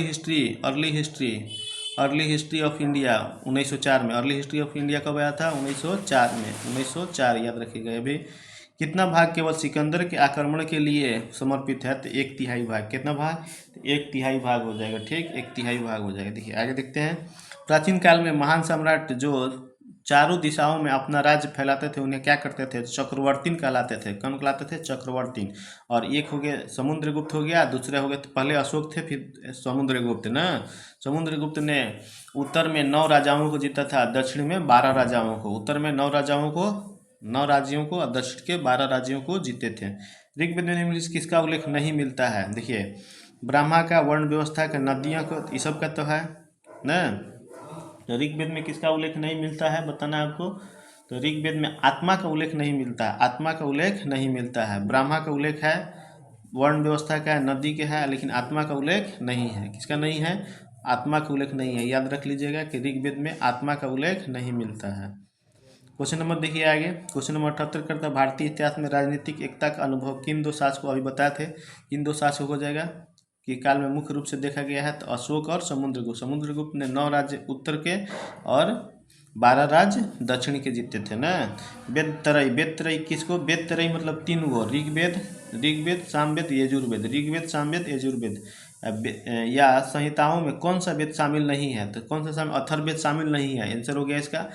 यदि हम सामान्यतः 4 वेदों को संहिता कहते हैं, लेकिन सबसे प्राचीन वेद पूछा जाए तो सबसे प्राचीन कुछ हो जाएगा? ऋग्वेद होगा। सबसे नया वेद पूछा जाएगा, न्यू हो जाएगा अथर्ववेद। न्यू कुछ हो जाएगा, अथर्ववेद हो जाएगा। वेद संहिता बोलेगा तो 4 आ जाएगा। वेद त्रयी पूछेगा तो 3 आएगा। तीनों कौन सा आएगा? ऋग्वेद आएगा, सामवेद आएगा, यजुर्वेद आएगा। क्वेश्चन नंबर आगे देखिए, हिंदू शब्द मूलतः किस भाषा के शब्द से व्युत्पन्न संबंधित माना जाता है? तो फारसी भाषा। फारसी मतलब कि ईरानी भाषा हिंदू ना। रूसेंट में दिया हुआ पढ़िएगा तो फारसी यानी कि ईरानों से संबंधित है। हिंदू शब्द मूलतः किस भाषा के शब्द से व्युत्पन्न हुआ है? फारसी यानी कि ईरानी। चलिए, भारतीय उपमहाद्वीप में कृषि के प्राचीनतम साक्ष्य उससे संबंधित संदर्भ में बताना है। कौन से कथन सत्य है? चावल के प्राचीनतम साक्ष्य मेहरगढ़ से नहीं, कोल्डिहवा से मिला है। यूपी के कोल्डिहवा से चावल के प्राचीनतम साक्ष्य मिला है। कृषि का प्रथम उदाहरण और प्राचीनतम अस्थायी जीवन के साक्ष्य मेहरगढ़ बलूचिस्तान से मिले हैं। हाँ, किर्थर और सुलेमान पहाड़ियों के बीच में स्थित है मेहरगढ़। मेहरगढ़ कहाँ? पाकिस्तान के बलूचिस्तान में है। और कृषि का प्रथम उदाहरण एवं प्राचीनतम अस्थायी जीवन के साक्ष्य मिला है। यहीं से मानव के साथ बकरी को दफनाए जाने का भी साक्ष्य मिला है। मानव द्वारा सर्वप्रथम प्रयुक्त अनाज गेहूं था, नहीं चावल था। कौन था? चावल था। और फसल के लिए जो था गेहूं था। फसल के लिए बोलेगा तो गेहूं था। कुलडीवा का संबंध गेहूं की खेती से प्राचीनतम पर नहीं, गेहूं से नहीं, यहाँ चावल हो जाएगा। यहाँ क्या हो जाएगा? चावल हो जाएगा। तो आंसर हो जाएगा इसका बी। आंसर कुछ हो जाएगा बी। देखिए क्वेश्चन नंबर देखिए, भीमबेटका गुफा के बारे में बताना है। भीमबेटका गुफाओं के संदर्भ में इसकी खोज 1957-58 में डॉक्टर विष्णु श्रीधर वाकड़कर ने की थी। तो हाँ, डॉक्टर विष्णु श्रीधर वाकड़कर ने की थी। इसे 2003 में यूनेस्को के विश्व धरोहर स्थल में शामिल किया गया था। दोनों सही से। यह केवल मध्य पाषाण नहीं, मध्य पाषाण नहीं, पूरा पाषाण काल से लेकर के मध्य पाषाण काल के शैल चित्रों की जानकारी प्रसिद्ध है। इसलिए ये मध्य पाषाण नहीं, खाली केवल शब्द जहाँ आता है लगभग गलती होता है। तो 1 और 2 सही है। तीसरा क्या गलती है? तो मध्य पाषाण नहीं, पूरा पाषाण काल से लेकर के मध्य पाषाण काल हो जाएगा। ठीक। क्वेश्चन नंबर 83 देखिए, सिंधु घाटी सभ्यता के विस्तार और उसकी सीमाओं के संबंध में गलत युग्म का चयन करना है। कौन सा गलत? पश्चिमी पूरा स्थल कहाँ? सुतका गेंडोर दास्क नदी है, बलूचिस्तान में, सही है। पूर्वी पूरा स्थल आलमगीरपुर हिंडन नदी है, सही है, यूपी में है आलमगीरपुर, हिंडन नदी किनारे बसा हुआ है, सही है। हिंडन नदी किसकी? यमुना की सहायक नदी है। उत्तरी पूरा स्थल मांडा नदी चिनाव, ये भी सही है। दक्षिणी पूरा स्थल लोथल नहीं हो जाएगा, लोथल नहीं होगा तो क्या हो जाएगा? इथी हो जाएगा, महाराष्ट्र के दैमाबाद हो जाएगा। दैमाबाद परवारा नदी नहीं देगा तो गोदावरी नदी हो जाएगा। ठीक।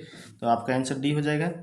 84 नंबर क्वेश्चन देखिए, मानव द्वारा उपयोग की गई पहली धातु और बनाए गए प्रथम औजार के संबंध में सही विकल्प कौन सा सही है बताना है। तो सही कौन सा था? लोहा कुल्हाड़ी था, नहीं। तांबा भाला था, कांसे कुल्हाड़ी था, नहीं। तांबा कुल्हाड़ी था। क्या था हो जाएगा? 84 का आंसर बी हो जाएगा, तांबा और कुल्हाड़ी हो जाएगा। निम्नलिखित में से किस नवपाषाणकालीन स्थल मृतक के साथ बकरी को दफनाने का अभी तुरंत बताए थे, कहाँ हो जाएगा? तो मेहरगढ़। बुरझुम से क्या प्राप्त हुआ है जम्मू कश्मीर वाला से? तो कुत्ता। मानो और कुत्ता बोलेगा तो बुरझुम। कुलडीवा से क्या प्राप्त होता है? चावल का प्राचीनतम शाक। चिरांद कोची है? नवपाषाणिक स्थल है, बिहार में स्थित है चिरांद। चलिए आगे बढ़ते हैं। क्वेश्चन नंबर 86 कह रहा है कि भारत में पूरा पाषाणकालीन औजारों की खोज के संदर्भ में बताना है। निम्न से कौन सा कथन सही नहीं है? तो भारत में पूरा पाषाणकालीन औजारों की खोज सर्वप्रथम 1863 में रॉबर्ट ब्रूस ने किया था। ये सही हो जाएगा, रॉबर्ट ब्रूस द्वारा किया गया था, ये भी सही है। कि रॉबर्ट ब्रूस फुट ने पलवरम कहाँ है? आंध्र प्रदेश में है, नामक स्थान पर भारतीय पूरा पाषाण कलाकृति की खोज की थी। दोनों से ये भारत में पूर्व प्रस्थल युग के अधिकांश औजार लोहे के बने थे, नहीं, लोहे के नहीं बने थे, लोहे के नहीं बने थे। किसके बने थे आपको बताना है।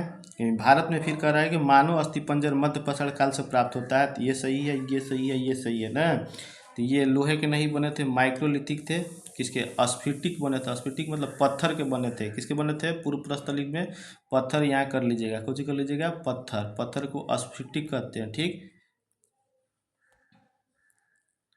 इसी तरह से आगे देखिए, 87 नंबर कर रहा है कि सिंधु घाटी सभ्यता की तिथि निर्धारण के संबंध में C14 कार्बन 14 पत्ती के अनुसार सामान्य काल क्या है?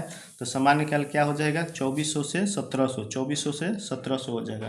2400 से क्या हो जाएगा? 1700, 2400 से 1700। देखिए उसमें जो दिया है एनसीईआरटी का कुछ दिया हुआ, तो एनसीईआरटी वाला 3300 से लेकर के 1300 तक एनसीईआरटी कहता है, जिसमें पहला 3300 से लेकर के 2600, 2600 से लेकर के 1900, 1900 से लेकर के 1300 में विभाजित किया गया है। सिंधु घाटी सभ्यता में से किस मृतकों का टीला कहा जाता है? तो मृतकों का टीला सिंधु शब्द है, सिंधु मोहनजोदड़ो को कहा जाता है मृतकों को टीला। मृतकों को टीला मोहनजोदड़ो को कहा जाता है, मोहनजोदड़ो को याद रखिएगा ना। भारत में स्थित सिंधु घाटी सभ्यता का सबसे बड़ा स्थल कौन सा है? तो राखी गढ़ी हो जाएगा। कौन सा हो जाएगा? राखी गढ़ी हो जाएगा। राखी गढ़ी हरियाणा के हिसार जिले में स्थित है। इसे 1963 में सूरजभान सिंह ने खोजा था। सूरजभान सिंह ने 1963 में इसे सूरजभान सिंह ने, याद रखिएगा, खोजा था। धौलावीरा कहाँ है? तो गुजरात में है। ये भी भारत में है, सबसे बड़ा नहीं है, लेकिन राखी गढ़ी भारत में सबसे बड़ा स्थल स्थित है। इसे मोहनजोदड़ो है जो कि पाकिस्तान में है। ठीक। क्वेश्चन नंबर आगे देखिए, मोहनजोदड़ो से प्राप्त विशाल स्नानागार के संबंध में इसका उपयोग दैनिक स्नान के लिए नहीं, दैनिक नहीं, विशेष स्नान के लिए किया जाता था। विशेष स्नान के लिए किया जाता था। इसके मध्य स्थित स्नान कुंड की लंबाई 11.88 मीटर यानी 11.88 मीटर और गहराई 2.43 मीटर और पूछेगा चौड़ाई, पूछेगा आपसे चौड़ाई अगर पूछ देगा तो चौड़ाई कितना था, तो याद रखिएगा 7.01 मीटर, 7.01 मीटर चौड़ाई था। इसमें पानी भरने के लिए नहरों के नहीं कुआं का प्रयोग किया जाता था। यह हड़प्पा सभ्यता की सबसे छोटी इमारत थी, सबसे छोटी नहीं सबसे बड़ी इमारत थी। देखिए क्वेश्चन नंबर 11, कालीबंगन, कालीबंगन से क्या प्राप्त हुआ है, जूते हुए खेत के प्रमाण और अग्निवेदिका भी प्राप्त हुआ है। ठीक, मोहनजोदड़ो से नर्तकी कांच की मूर्ति प्राप्त हुई है, सही है। लोथल से अग्निकुंड बंदरगाह प्राप्त हुआ है। और नर्तकी जो थी कांसे के जो नर्तकी की मूर्ति थी 1926 में मैकले ने खोजा था, मैके ने खोजा था। इसको याद रखिएगा इसके बारे में। तो 1926 में मैके ने खोजा था। इसकी खोज किसने किया था, तो मैके ने खोजा था। इसके कभी कभी लंबाई चौड़ाई पूछ लेगा तो याद रखिएगा कि ऊंचाई इसका 10.5 सेंटीमीटर है, 10.5 सेंटीमीटर ऊंचाई है, यानी 4.1 इंच। इसे अभी कहाँ रखा गया है, तो नई दिल्ली में इसको रखा गया है, नई दिल्ली के म्यूजियम में रखा गया है। याद रखिएगा नई दिल्ली में इसे रखा गया है। ये क्वेश्चन नंबर 92 देखिए, भारत में मानव संबंधी सबसे पहला प्रमाण कहाँ मिला है, तो मानव संबंधी नर्मदा घाटी हो जाएगा। कौन सा हो जाएगा, नर्मदा घाटी हो जाएगा ना। पशुपतिनाथ मोहर जिस 3 मुख वाले देवता अंकित है, किस स्थल से प्राप्त हुआ, मोहनजोदड़ो से। याद रखिएगा पशुपतिनाथ। तो इसमें दाईं ओर जो है हाथी और बाघ है, दाईं ओर हाथी और बाघ है, दाईं ओर हाथी बाघ है, बाएं ओर भैंसा गेंडा है, बाएं ओर भैंसा गेंडा है, और नीचे में 2 गो हिरण है। तो 4 गो जानवर मिलता है। देखिए कौन कौन जानवर मिल गया, तो बाघ हो गया, हाथी हो गया, भैंसा हो गया, गेंडा हो गया, नीचे हिरण हो गया ना। पशुपति शिव के मोहनजोदड़ो से प्राप्त हुआ है। ठीक, ये भी याद रखिएगा। और इसका मूर्ति का बोलेगा लंबाई चौड़ाई, तो 3.56 गुने देखिए ये भी लिख देते हैं, 3.56 गुने 3.53 ये लंबाई चौड़ाई में मिला है इसे। मध्य प्रसन्न काल के विषय में भारत में जानकारी सर्वप्रथम किसके द्वारा दी गई थी, तो किसके द्वारा, सी एल कलाइलल के द्वारा दिया गया है। किसके द्वारा, कलाइलल, 1867 में दिया गया है। ये भी याद रखिएगा। चलिए क्वेश्चन नंबर देखिए आगे, क्वेश्चन नंबर आगे देखिए कि सिंधु सभ्यता के किस स्थल को जुलाई 2021 में यूनेस्को के विश्व विरासत स्थल में शामिल किया गया है, तो धौलावीरा को शामिल किया गया है। किसको शामिल किया गया है, धौलावीरा को शामिल किया गया। धौलावीरा से ये एक मिलता है, अभिलेख मिलता है, उसमें बहुत बार जो चित्र दर्शाया गया है मछली का है उसमें, और तालाब का पानी के लिए मिलता है, तालाब उलाब का साक्ष्य वहीं से मिला है। यह धौलावीरा लूनी नदी के किनारे बसा हुआ है, लूनी नदी के। इसकी खोज आर.एस. बिष्ट ने किया था। इसकी खोज किसने किया, आर.एस. बिष्ट ने किया था। फिर देखिए आग का आविष्कार नव पछड़ काल नहीं पूरा पछड़ काल में किया गया था। पहिए का आविष्कार पूरा पछड़ में नहीं नव पछड़ काल में किया गया था। दोनों कथन गलत है, दोनों कथन गलत है। आपका आंसर हो जाएगा कौन, डी हो जाएगा। क्वेश्चन नंबर देखिए 97, इनाम गांव बस्ती का संबंध किससे है, तो इनाम गांव देखिए कैथा संस्कृति, हाथ संस्कृति, मालव। ये अवधि में संस्कृति पढ़ लेना है, एगो क्वेश्चन संस्कृति से आने वाला है, बहुत दिनों से कैसे नहीं पूछा है। देखिए जोरवे संस्कृति से है, जोरवे संस्कृति को ताम्र प्रसार संस्कृति भी कहा जाता है या चालकोलिथिक भी कहा जाता है। इसे चालकोलिथिक या ताम्र प्रसार काल का है। इनाम गांव जोरवे संस्कृति से है, इसे चालकोलिथिक भी कहा जाता है। याद रखिएगा चालकोलिथिक कहा जाता है ना। इनाम गांव जोरवे संस्कृति से, चालकोलिथिक ताम्र प्रसार का। तो भारत का जनसंख्या प्रजातीय विभेदीकरण वैज्ञानिक आधार पर सर्वप्रथम किसने किया था, सर्वप्रथम रॉबर्ट ट्रिजले ने किया था। रॉबर्ट ट्रिजले कौन थे, तो भारतीय नागरिक सेवा के अधिकारी थे, भारतीय नागरिक सेवा के अधिकारी थे। ठीक, क्वेश्चन, सिंधु सभ्यता के पतन के बाद उत्तर हड़प्पा काल की समयावधि क्या है, उत्तर हड़प्पा काल की समयावधि क्या है आपको बताना है। तो देखिए 1900 से 600, 1900 से 600 ना, एनसी भले सॉरी 1900 से 1300, 1900 से 1300 हो जाएगा। 3300 से 2600 ये पूर्व हड़प्पा काल है, मतलब स्टार्टिंग। ये परिपक्व हड़प्पा काल है 2600 से 1900 एनसीईआरटी के अनुसार। इसमें कौन सा सिंधु घाटी सभ्यता का बंदरगाह नगर था, बंदरगाह नगर कौन था, तो लोथल और सुतकोतदा हो जाएगा, लोथल और सुतकोतदा हो जाएगा ना, लोथल और सुतकोतदा होगा। ठीक, 100 क्वेश्चन था, 100 क्वेश्चन देखिए अच्छे से हम करा चुके हैं, यहाँ तक आपका ख़त्म हो चुका है। और आप इसी तरह से हमसे बन सकते हैं। आप लोगों का कमेंट अगर आता है, कमेंट अगर 20 कमेंट पहुंचता है, 20-30 कमेंट, तो हम इसी तरह से आपको डेली पहुंचाएंगे ना, तो सप्ताह में 2 या 3 वीडियो हम बना करके इसी तरह से डालेंगे। आप लोगों का कमेंट अगर सही से मिलता है, सही से आप लोग देखते हैं, सपोर्ट करते हैं, तो इसी तरह से आपको हम डेली लूसेंट का साइंस का भी हम 100 क्वेश्चन करवाएंगे और एसपीडी करंट अफेयर भी आपको करवा देंगे इसी तरह से, ताकि आपको याद हो जाए। आप लोग खाना वाना बनाते समय एक बार देख लें। तो आज भर यहीं तक चलते हैं। राधे राधे, जय श्री कृष्णा, जय हिंद, जय भारत, जय हो।